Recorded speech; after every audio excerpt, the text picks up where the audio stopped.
આપણે જીવનમાં એક વખત તો વિચાર કરતા જ હોઈએ છીએ કે આપણે મકાન બનાવવું છે, પણ ખર્ચો કેટલો થાય છે।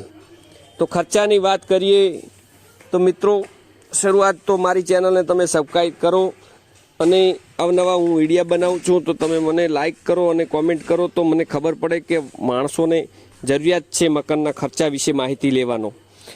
તો મકાનનો ખર્ચો ફર્નિચર અને દરવાજા, બારી સીલિંગ એવી ઘણી વસ્તુ, કોટા સ્ટોન તળિયે લગાવો કે ટાઈસો લગાવો અથવા તો કિચન પણ બનાવો, અને ફર્નિચર, દિવાલ ટાઈસ, એલિવેશન ટાઈસ, સંડાસ બાથરૂમની ટાઈસો અને રૂમોની અંદર બોર્ડરો અંદાજે આવે છે બધાને, બરાબર।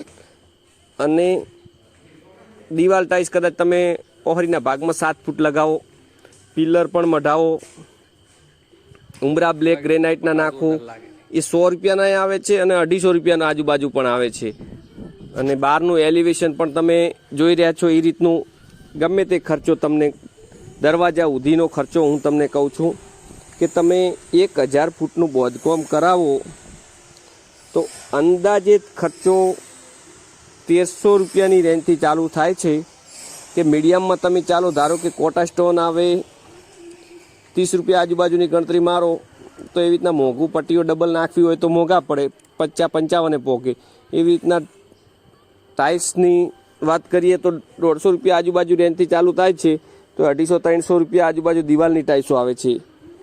એવી જ રીતના બીજો પણ ખર્ચો, બારી સીલ, દરવાજા સીલ, એલિમેન્ટ સેક્શન, એ રીતના બધું ખર્ચો વધારે પડતો તમે કરો તો 1700 રૂપિયા આજુબાજુની રેન્જમાં રહે છે।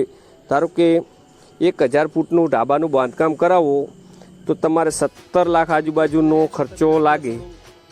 એવા કિચનથી મોડીને બધું તમારા અંદર આવી જાય, કલર સાથે, સીલિંગ સાથે। એટલે અંદાજે તમારે એટલું સમજવું કે 1000 ફૂટમાં 17 લાખ રૂપિયાનો ખર્ચો લાગે।